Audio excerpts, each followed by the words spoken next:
సమస్యలకు భయపడుతున్నాం, అనారోగ్యానికి భయపడుతున్నాం, ఇబ్బందికి భయపడుతున్నాం, కుటుంబ సమస్యలకు భయపడుతున్నాం, రకరకాలైన భయాలు నేను వెంటాడుతూ ఉన్నాయి. నీవు ఎవరికి కనబడకుండా దాక్కోవాలనుకుంటా ఉన్నావు. ఎవరు ఇక నాకు ఎవరితో అవసరం లేదు, ఇక నాకు ఎవరితో పని లేదు, నా జీవితం ఇక ఇంతే అని అనుకుంటా ఉన్నావు. అనుకుని నీ పనులు చేసుకుంటున్నావు.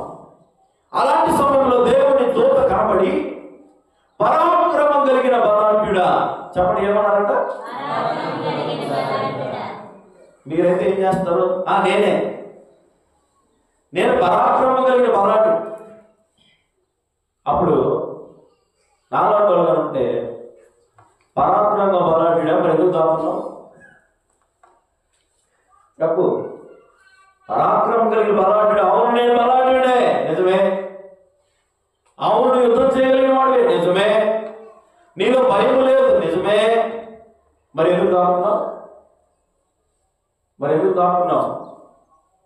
దేవుడి దూత కనబడి పరాక్రమం కలిగిన బలాఢ్యుడా అనంటే గిద్యోను గారు ఏం చేస్తాడంటే, నన్ను కాదు నా వెనకాల ఎవరైనా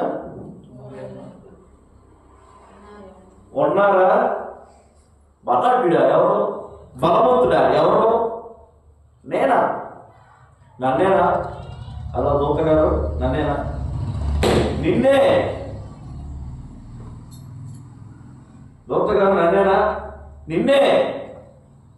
నేను బలాఢ్యుడా, నేను బలహీనుడిని, బలం లేనివాడిని, శక్తి లేనివాడిని, జ్ఞానం లేనివాడిని, ఏమి చేయలేని వాడు, ఏమి చేయలేని వాడు. నేను బలాఢ్యుడా, నేను బలాఢ్యుడా, నేను బలం కలిగిన వ్యక్తినా. ఒక మాట చెప్పనండి, మనుషులు నీలో బలహీనతను చూస్తారు, దేవుడు నీలో బలాన్ని చూస్తారు. అది దేవునికి మనుషులకు ఉన్న తేడా. బాగా గుర్తుపెట్టుకోండి. మనుషులు నీలో బలహీనతను చూస్తారు, నీవు సరిపోతావో లేదో చూస్తారు, నీవు సరిపెట్టగలవో లేదో చూస్తారు, నీకు ఆ శక్తి సామర్థ్యాలు ఉన్నాయో లేదో చూస్తారు. కానీ దేవుడు అవన్నీ ఏం చూడడు. ఒకవేళ లేకపోతే అవి ఇచ్చి నేను నిలబెడతారు. అవి చదవబడిగా హల్లెలూయా. చూడండి, ఈ గిద్యోని పరిస్థితి ఎలా ఉందంటే,